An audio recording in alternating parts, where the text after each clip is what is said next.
ತುಂಬಾ ಜನ creatine use ಮಾಡ್ತಾರೆ, ಆದ್ರೆ ಅವ್ರಿಗೆ ಕರೆಕ್ಟ್ ಡೋಸೇಜ್ ಯಾವ್ದು ಅಂತ ಗೊತ್ತಿಲ್ಲ. ರಿಸರ್ಚ್ ಪ್ರಕಾರ ಕ್ರಿಯೇಟಿನ್ ನ ಐಡಿಯಲ್ ಮೇಂಟೆನೆನ್ಸ್ ಡೋಸ್ ಅಂದ್ರೆ ಬಾಡಿ ವೇಟ್ ಗೆ 0.03 ಗ್ರಾಮ್ಸ್ ತಗೊಬೇಕು.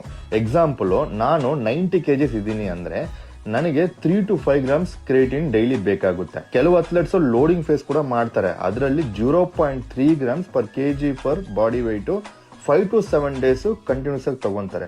ಇದು ಮ್ಯಾಂಡಿಟರಿ ಇಲ್ಲ. ಇನ್ನೊಂದು ಇಂಪಾರ್ಟೆಂಟ್ ವಿಷಯ ಏನು ಅಂದ್ರೆ, ಕ್ರಿಯೇಟಿನ್ ನ ಕಾರ್ಬ್ಸ್ ಅಥವಾ ಪ್ರೋಟೀನ್ ಜೊತೆ ತಗೊಂಡ್ರೆ ಅಬ್ಸರ್ಪ್ಷನ್ ಸ್ವಲ್ಪ ಇಂಪ್ರೂವ್ ಆಗುತ್ತೆ. ಯಾಕಂದ್ರೆ ಇನ್ಸುಲಿನ್ ಕ್ರಿಯೇಟಿನ್ ನ ಮಸಲ್ ಗೆ ಕ್ಯಾರಿ ಮಾಡುತ್ತೆ. ಆದ್ರೆ ಬಿಗ್ಗೆಸ್ಟ್ ಸೀಕ್ರೆಟ್ ಏನಂದ್ರೆ ಕನ್ಸಿಸ್ಟೆನ್ಸಿ. ನೀವು ಡೈಲಿ ಸರಿಯಾಗಿ ಕ್ರಿಯೇಟಿನ್ ತಗೊಂಡು ಪ್ರಾಪರ್ ಟ್ರೈನಿಂಗ್ ಮಾಡಿ ಡಯಟ್ ಮಾಡಿದ್ರೆ ಮಾತ್ರ ನಿಮ್ಮ ಸ್ಟ್ರೆಂತ್ ಮತ್ತು ಪರ್ಫಾರ್ಮೆನ್ಸ್ ಕ್ಲಿಯರ್ ಆಗಿ ಇಂಪ್ರೂವ್ ಆಗೋದು. ಕರೆಕ್ಟ್ ಆಗಿ ಯೂಸ್ ಮಾಡಿ ನಿಮ್ ರಿಸಲ್ಟ್ಸ್ 100% ನಿಮ್ಗೆ ಸಿಗುತ್ತೆ.